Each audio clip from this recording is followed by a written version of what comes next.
Do you get nervous during your interviews? Are you stumbling over certain questions, wishing you had just answered them a little bit differently? Is there a part of the interview process that is tripping you up and you're just not getting that offer so you can start doing that job you love? Well, you're in the right place.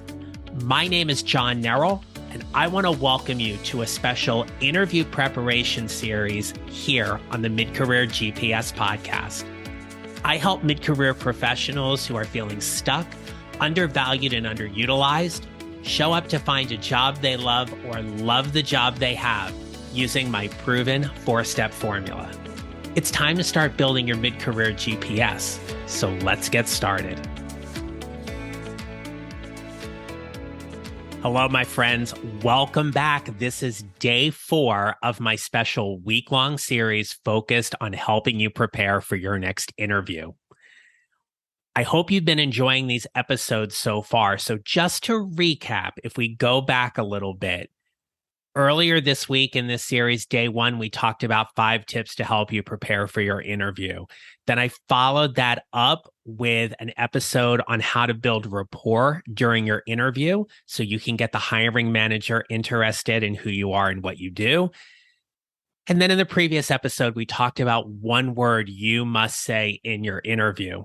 Well, today I'm going to turn the tables a little bit and we're going to talk about the questions you need to be asking at the end of your interview. But I do want to just take a quick moment to remind you that all of this prep is great, but I have an additional resource to help you with that. So a great compliment here is my new guide. It is called 26 Sentence Starters to help you answer any interview question. I wrote the guide to help you examine various types of interview questions, and you're going to use my sentence starters to help you craft a response that's going to reflect your talent and expertise. Basically, I'm helping you tell your story a little bit better, more clearly, and more cleanly. So the sentence starters will help you gather your thoughts, calm your nerves, and tell that story the way you want so you can get the interviewers and the hiring managers interested in who you are and what you do. All you have to do is visit my website at johnnerrell.com. You'll see a link right there on the homepage to purchase the guide, or you can click the show notes as well. And let me just help you tell your story a little bit better. Your story is woven through the kinds of questions you will ask at the end of the interview. Now, many of you are familiar with something called the STAR method, which is a fabulous and wonderful tool. It's a protocol to help you construct your responses to various behavioral type interview questions. STAR stands for situation, task, action, and result. You can certainly Google that. There's a lot of great information that is out there about it. But when we talk about telling your story, you're going to tell it through things like using the STAR method, but you're going to continue to tell that story as you start wrapping up the interview when you have an opportunity to ask questions of the hiring manager or the people whom you're interviewing with. And a lot of people struggle with the kinds of questions they should be asking. So here's one of my pet peeves. Do not ask them, what's a typical day like here? There is no typical day. There are certain things you're going to be doing. You're probably going to be working by yourself. You're going to be working in groups. You're going to be going to some meetings. Maybe you get a work trip or something like that. That is just a wasted opportunity by asking that question, because it's like you dialed it in and didn't really bother to research anything about the company. So if we go back 3 episodes, the 5 tips to help you prepare, you've been following them on social media. You have been looking at their website. You're looking at things like their mission and their vision statement. So here's how you're going to craft your questions that you're going to ask them at the end of the interview. What are you curious about? What have you seen that you want to know a little bit more about? Maybe it has to do with the company's mission or vision. Maybe it's a certain project they've worked on and you want to know certain background or lessons learned from that project. Imagine going into a company where you absolutely love that company's product. It could be everything from a box of cereal to your favorite kind of makeup, the car you want to drive, whatever it is. Okay. You know something about their product and you've seen a campaign and you want to know a little bit more about it because it's tying in directly to the kind of work you're going to be doing. Ask those kinds of questions. Ask questions that are indicative of what the forecast or the future may look like. Where has the company seen its greatest growth? Where is it seeing its greatest challenge? I would strongly suggest that in your preparation, you have written down 3 to 5 questions that you want to ask the interviewer, the hiring manager about. Those questions, keep in mind, may get answered during the scope of the interview. If that happens, you're obviously not going to go back and ask that, pick a different question. But the other thing I would suggest to you is listen to what's being discussed during the interview.